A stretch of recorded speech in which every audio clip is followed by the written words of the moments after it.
late, but I'm gonna do this anyway. Hey guys, it's Abby here, and today I am going to be doing my April wrap-up. So I finished 5 books last month, and yeah, first book that I finished is The Lies of Lamora by Scott Lynch. Well, technically, I did not read this book. I listened to this by audiobook and I loved it. I really recommend the audiobook in case you're thinking about, whether you should listen or not, because the audiobook was amazing. The narrator was so good. I forgot his name, but I really recommend it. You should give it a try or check it out. So The Lies of Lamora is actually the first book of the Gentleman Bastards series, and it's about a gang of thieves, and it's set in medieval Venice. But it's not called Venice, it's called Camor, but it's set in, similar kind of setup. Similar kind of setting. So there's so many reasons why I like this book. I like the setting, and I like the names.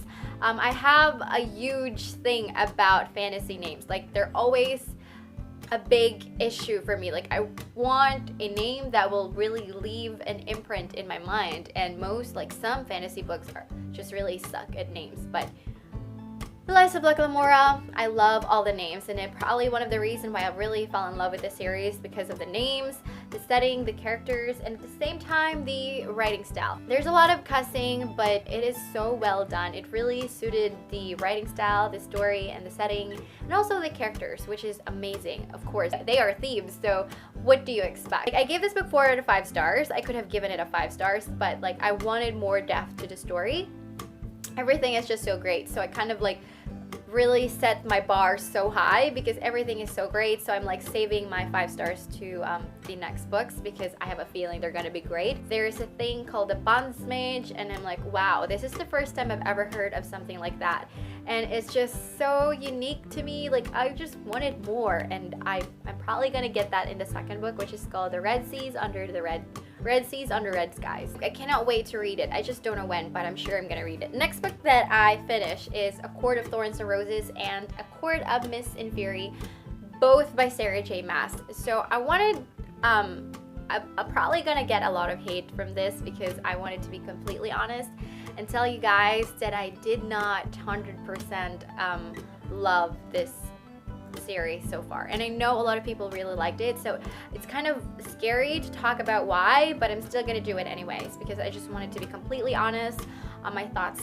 here in my booktube. So first, A Court of Thorns and Roses. A few people warned me that this is not going to be great, and but you just gotta keep going because the second book is gonna be amazing, and they were right. After finishing this book, I did not really hate it, but at the same time I did not like it. So my feelings for this first book was neutral. So I decided to read A Court of Thorns and Roses next.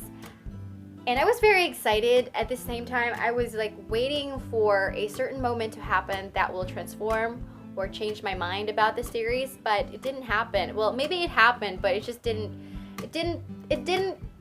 I don't know, it didn't have any impact on me, and I was a little bit sad about that. I don't know, guys, none of the characters appealed to me, and don't get me wrong, because I really like Sarah J. Maas, especially Throne of Glass. I'm a huge Throne of Glass fan, so maybe that is where the problem is. I keep comparing the this series to the Throne of Glass, which isn't bad because they are written by the same author, and at the same time they belong to the same multiverse, but still I've noticed there's so many similar ideas. It's I'm reading the same book over again, just different names and different, just different names and a little bit twist and that, but still it's the same for me. It's very redundant, and I don't know, guys, I just didn't really like it, and there's a lot of cursing and cussing, and they're a little bit off-putting, and there's also this Illyrian word that I've read 1,000 times.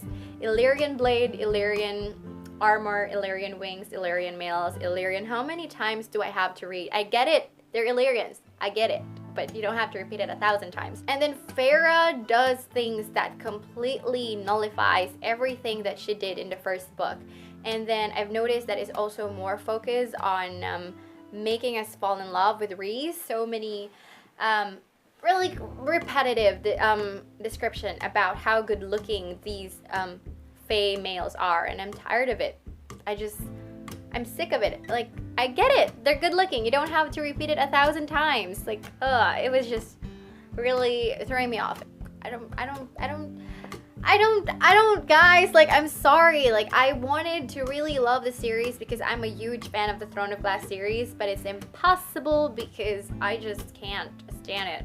Like, I wanted to love it, but it's not happening. I'm not so sure anymore if I'm gonna read the third book or not, but like, so far, that's what it is. I gave, the first book 3 stars, and then A Court of Mist and Fury 3 stars. So my thoughts and feels about the series is just really neutral. I don't hate them, and at the same time, like, I'm just reading it for the sake of reading. Like, okay, I'm done. Like, I liked a few parts, but not really. Like, I believe I enjoyed a few parts, but like most of the time, like, I didn't really like it. So yeah, I know if I'm hating a book, because I'll definitely DNF it, or I'll probably give it a 1 star or 2 stars. So next, I finish Scarlet, which is the second book of the Lunar Chronicles, and then Cress, which is the third book, both by Marissa Mayer. Honestly, I did not expect to really fall in love with this series, because if you've watched my March wrap-up, I did not like Cinder. But then I read Scarlet and I fell in love. Things started to pick up and get really interesting, especially in the second part of this book, so I'm in love with it. And then we're introduced to Thorn, which I absolutely love. He's such an amazing character. And then I read Cress, which I gave a 5 out of 5 stars because this book is cray-cray. So many things happened here. I love the fact that I get to see amazing character developments in here. So I highly recommend that if you did not like Cinder, just keep on going, because oh my goodness. Cress really live up to its hype. I gave this book a 5 out of 5 stars, and then this one 4 stars. So yeah, that's all the books that I finished last month, and I cannot wait to read more. I'm very excited. I'm probably gonna read more fantasy books because I'm really obsessing over fantasy and sci-fi books. So thank you guys for watching. I hope you will all have a great reading month this month. So bye.